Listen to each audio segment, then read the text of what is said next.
We start the session with a game called 444. This is made by the Jax company who made Sequence. I'm definitely going to pick this up. My wife and I like games from the Jax company for sure. Here we have the Frog game. I guess this game was made for people who have a hippophobia. Plays just like Hungry Hippos. I'm going to leave this here for the little kiddies. Here's a game called Songburst. This really isn't my kind of game, and the way it's been selling on eBay is a little bit sketchy. So I'm going to just go ahead and leave this here. Here we have a game called Number Rings. We used to actually own this game, and it's okay. They want a lot of money for this, and I'm not going to get it for that much, so I'm going to leave this. Here we have Monopoly Empire. This one has the gold tokens in it. Again, this one's priced a little bit high, and it has a little tear on the box, so I can't really sell it for that much, so I'm going to leave it. Here we have a game called Hollywood Game Night. Some party game. It doesn't really appeal to me at all, and doesn't sell for much, so back on the shelf you go. Here's Clue Mysteries. This is another game we used to own back in the day. I'm going to go ahead and pick this up. It's cheap, and I think I can get a little bit for it on eBay if we sell it. Here we have a sealed copy of the game Labyrinth. Now, you would think that a sealed copy would actually sell for much on eBay, and it doesn't really go for that much, and they want like $8 for it, so I'm going to leave this here. Here we have a game called Cranium Zureka. I'm going to leave this game here, too. We already have a copy of it, but it's a pretty cool little game if you like light games.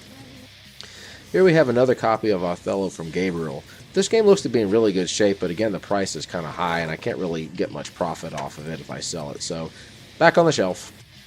Here we have a vintage Milton Bradley game called Exit. I love Milton Bradley games, so I'm definitely going to pick this one up. It's missing a chip, but I found someone that has one, so yippee, yippee, yippee. Here we've got Backgammon. This is a really nice case, and it's got this little leatherish thing on there. It's like $1, and I'm going to go pick that up. That's not a bad price at all. Here we have Penty, and this is the version that comes in the tube. It has the little board that rolls out. This actually goes for a little bit of money, so I'm going to pick this up. We actually have the board game itself. Now, some of you may have seen this in my last video, the circus game. I did not get it the last time because it was a little bit too much, but they dropped the price down to $7.50, so I'm going to go ahead and pick this game up and give it a shot. Here we have the M&M's Party Game. I've never heard of this game. This is kind of like a light little party game of some kind. It's missing about 40 or so tokens, so I'm going to leave this here. Here we have a copy of Cranium Wow. This one's in really good shape. This game sells for a little bit on eBay, but this one's kind of priced high here, so I'm going to leave it. But we have a copy of this anyway. Here's a game called Card Quest. This is basically Skip-Bo Light. We have a copy of this game too. It doesn't really sell for much, so I'm going to go ahead and leave this here for someone else. So an interesting story. I found this copy of Stratego and I didn't get a chance to finish counting the pieces. When I went back, the game was already sold, but there were these two games there that were not there when I was there before. The first one is Life, Twists, and Turns. This is a very fun game, and this game sells for a little bit, and this is a complete copy, and it works great, so I'm going to go ahead and pick this game up. Here's a murder mystery game that's based in Nashville. This is like one of those party games you play with a big group. This is a sealed copy, and it goes for around $40 to $50, so I'm picking this up. He scores!